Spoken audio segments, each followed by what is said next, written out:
Trevor's Ted all right? Dixie, sit down.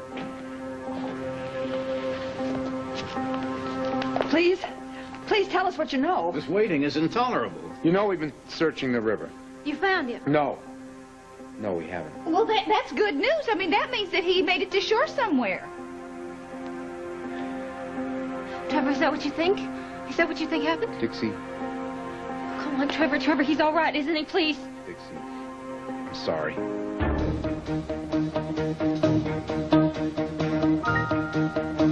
Why? The rescue teams are still out there looking for him, aren't they? Of course they are. We had to call the men in. What? Well, I mean, why? Okay, it's dark out there, but they got flashlights. I mean...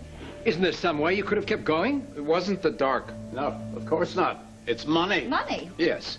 The police department won't pay for round-the-clock search, but I will.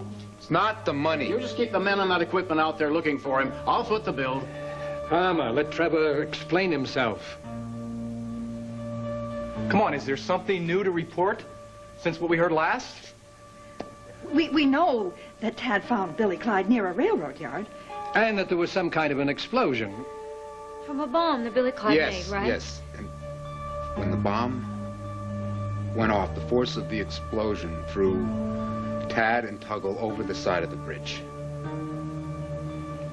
Tuggle was found immediately. Dead. His body is in the morgue. If Ted, I mean, if anything happened to him, like happened to Billy, I mean, you would have found him by now, wouldn't you? But they fell at the same time, didn't they? Yeah, that's true, but it's not that simple. Did you at least see my brother fall into the river? Jeremy and I saw them fall from a distance. Tad was chasing Tuggle out onto the bridge. We got there before he chased him onto the Lockport Bridge. We could have gotten there sooner, but we lost contact with Tad before he could give us an exact location. How did that happen? Tuggle must have jumped Tad. As near as I can figure it, he locked Tad in this shack, and that's where Tuggle set the bomb to go off. But Ted got out before the explosion, didn't he? Of course he did, sweetness. And let me tell you, a swimmer as strong as Tad, it would be a piece of cake for him. It's got nothing to do with Tad being a strong swimmer.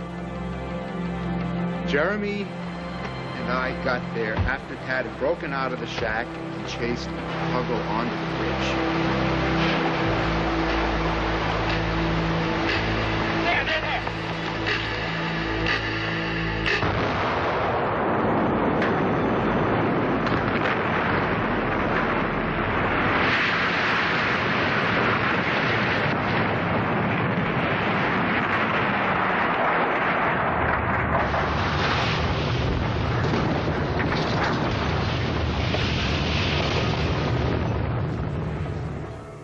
Did you say the Lockport Bridge?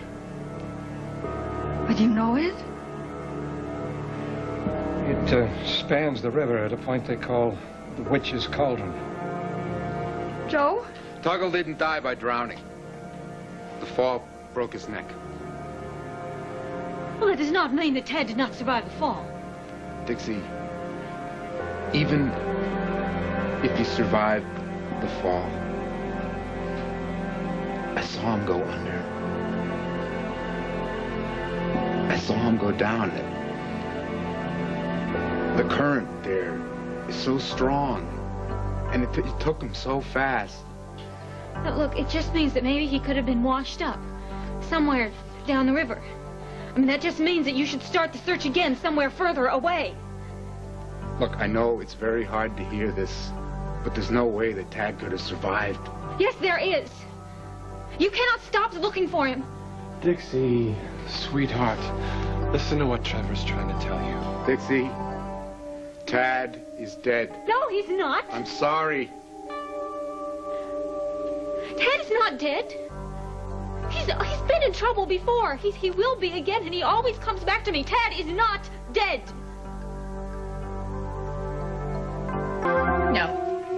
No, it's impossible. There has to be some mistake. You've got to tell them that they can't stop searching. Absolutely right. Tad is still alive. I know it. I can feel it. I wish it were so, Dix. Well, how do you know that it's not? I mean, maybe he's injured and he's wandering around out there. You didn't find Tad's body. You found Billy Clyde. If Tad were dead, you would have found his body, too. Trevor, there's no chance. When Tuggle's body was thrown from the bridge, it was thrown right next to shore. Tad's wasn't. The divers searched downriver as far as they dare without endangering their own lives. Tad survived, and they're sure about this. He could not have survived the turbulence of the river. Why are they giving up without even finding a sign of Tad? I don't understand. Trevor, if there was something tangible, some sort of proof, maybe we could accept this. Ruth, believe me, if there was any chance of anything resurfacing, what happens in the Sycamore River at this point, that there are three currents that come together and form an undertow. It goes for miles. If there was any chance of anything resurfacing, we never would have brought the men back in. Oh, horse feathers. We're just wasting our time sitting around here talking. That's absolutely right. You know what we should be doing? We should be going out there and looking for No, it. sis. Let go of me, Will. If you're just going to give up, you can just leave. All right? I do not need any more people against me. I'm not against you. Dixie. Nobody's against you. You want Tad back. We all want him back.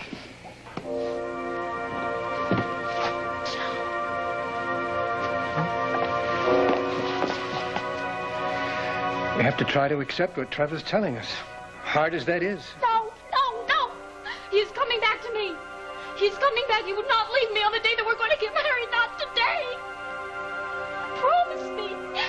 He promised me. We just have to have faith. Ruth. Right. You know that he promised me he would not break a promise to me. Darling, not if he could help it. Don't you give up. Don't you give up. I'm going to stand right here in my wedding dress and wait for him. You are not going to take this away from me. Not our happiness. We're going to be together today. You're not going to take it away from me.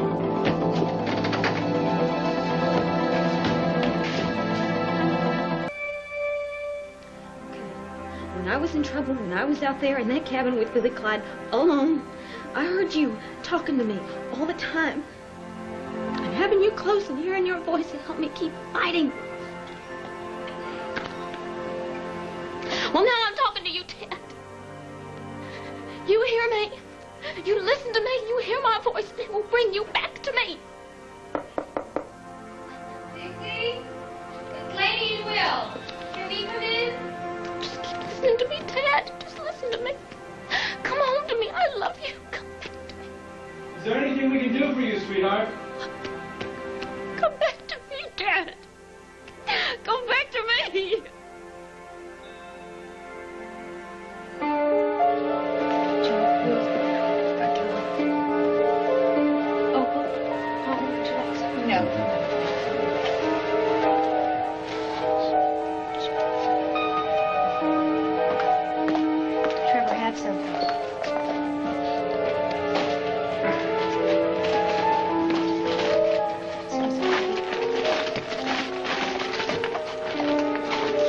I should have been there.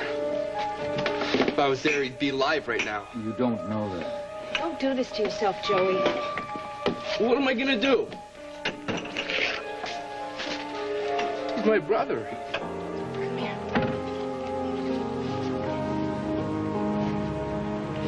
Oh, God, he's my brother.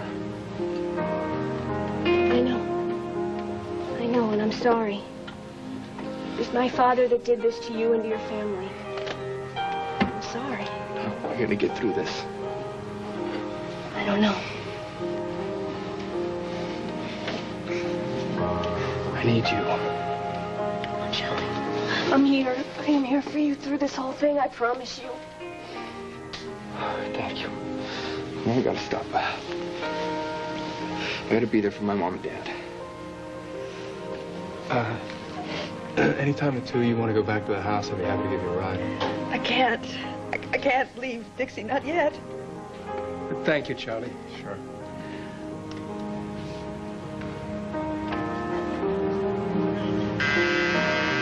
I'll get it.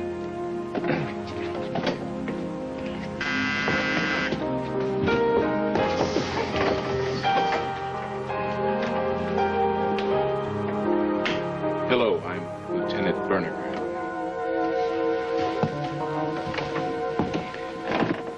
Please forgive me for interrupting.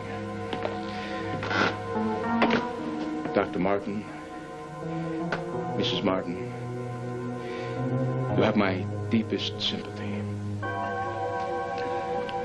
We know you did everything you could.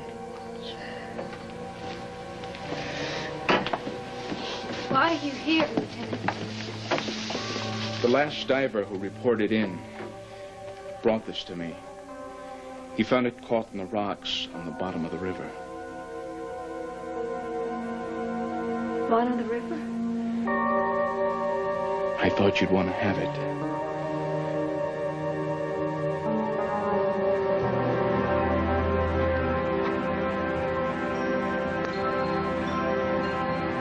It's my wedding ring.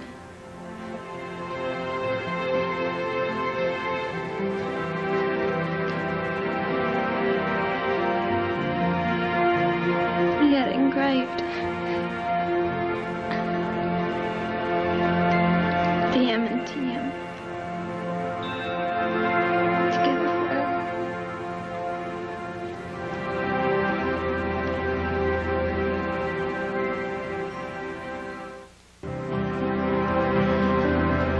Trevor, I need to talk to you. Sure.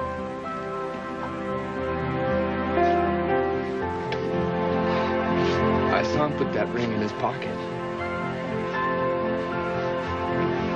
He's joking around. He's always joking around.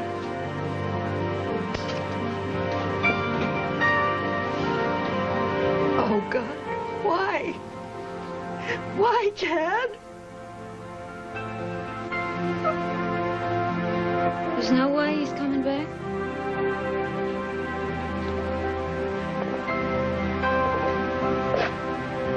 No.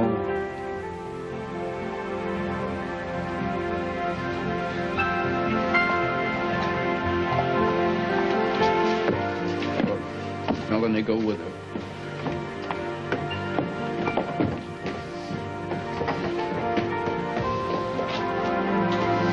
Joe, if there's anything I can do. Not now, Trevor. I'd call you perhaps in the morning. A little Yeah. hard to take in. Anytime. I just wish we could have prevented what happened. You did everything you could. We know that.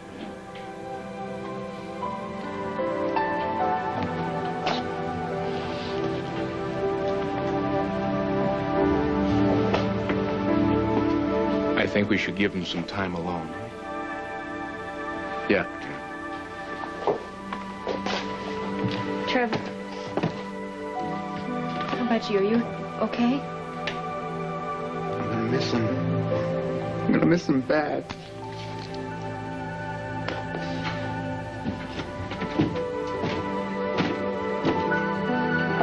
Opal, now talk to me. It's not good to keep your feelings all bottled up. Palmer, if Tad was truly dead, I would be crying buckets right now. But he is not, and I know that. Opal. I don't give two hoots in hell what the official report is. My Tad is not dead, okay? He's not dead. Now, God already took my little girl. But he would not take my Jenny and then take my Tad, too. I know that. I know, and nobody can convince me otherwise that God would ever do that.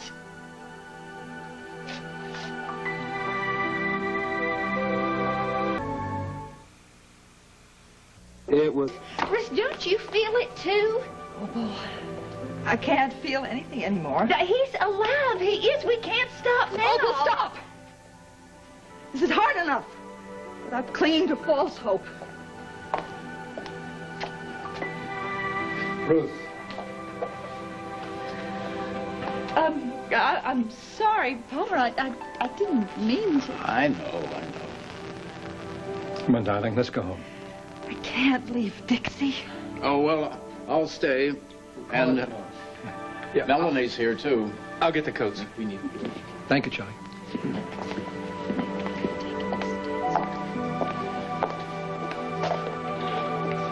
Honey, could you and Emily Ann come back to the house with us tonight? Absolutely. Joe, if there's anything that we can do... Maybe tomorrow, Charlie. Thank you. Just call anytime.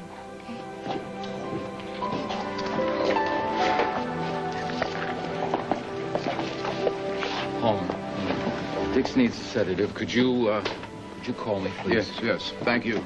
Do you want me to stay here with you? Oh, no, really, that's all right. Thanks, I'm fine. Palmer's organized a search party, and, we'll probably hear something before the night's out, so. Well, I'll call you tomorrow, okay? Okay, that's fine. Good night. Good night.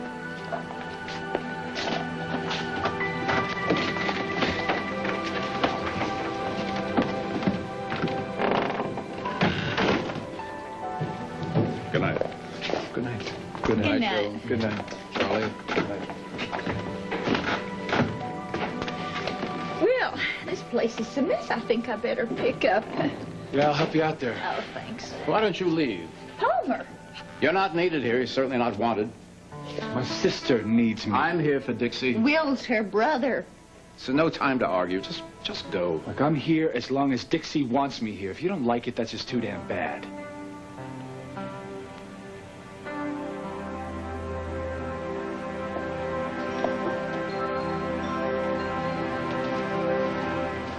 Dix, why don't you let me help you order your dress?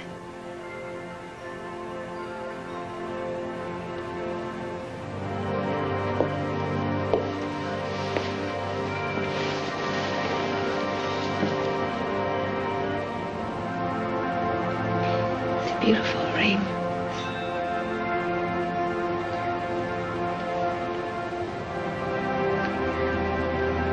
I take that Martin to be my lawful wedded husband. To have and to hold.